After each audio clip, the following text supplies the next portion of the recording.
ஏன் என்னாச்சு? எங்க அப்பா வராரா? ஐயோ எங்க அப்பா என்ன பார்த்தா அடிப்படுறா, நான் மறைஞ்சிக்கிறேன்டா, இல்லன்னு சொல்லிடுறா. நான் சொல்லிடுறேன், நேத்து என்னை போட்டு பழந்தானே. ஐயோ ஒளிஞ்சுக்கடா, நான் சொல்லிடுறேன்டா. என் பையன் வந்தானா? இல்லப்பா இங்க வரலப்பா. வந்தானா சீக்கிரம் வீட்டுக்கு வர சொல்லு. சரிப்பா நீ பாப்பா, வந்தா சொல்றேன்ப்பா. போயிட்டுறாடா. போயிட்டு இருக்காரா? போயிட்டாரா? சரி வாப்பா. உங்க அப்பா வராரு. போயிட்டாரா? வந்து ஏதாச்சும் ஒன்று சொல்லுவாரு, அது என்னன்னு கேட்டு சொல்லு. அவர்கிட்டலாம் நான் பேசுறது இல்லை. தம்பி கோபாலு, மாட்டுக்கு தண்ணி கட்ட சொல்ல அவனை. மாட்டுக்கு தண்ணி கட்டணுமா? கட்டிக்கிறேன் போக சொல்லு. மாட்டுக்கு புல்லா இருக்கணும். மாட்டுக்கு புல்லா இருக்கணுமா? அறுத்துக்கிறேன்டா, அறுக்க வேணான்னு சொல்லு. நீ போக சொல்ற அவரை. சாணம் அள்ளி போட சொல்லு. மார்க்கெட் போயிட்டு வரேன், அதுக்குள்ள எல்லாத்தையும் கிளீனா வச்சிருக்கணும். சரியா? எல்லா வேலையும் செய்யணும். ஆனா காலகாலத்துல ஒரு கல்யாணத்தை பண்ணி வைக்க மாட்டாங்க.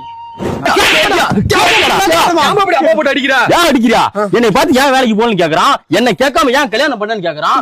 இதை விட என் வீட்டு பத்திரத்தை எடுத்து போய் ஏன் அடக வச்சேன்னு கேக்குறான். நல்லதாப்பா கேட்டுக்காரு. நல்லதான் கேட்டுக்காரு. யாருப்பா கேப்பா? இப்ப இருக்கிற அப்பெல்லாம் கேட்க கூடாதுடா. கேட்டா உனக்கு அடிடா. நான் வந்து தப்புதாப்பா, நான் போயிடுறேன்ப்பா. Download ShareChat.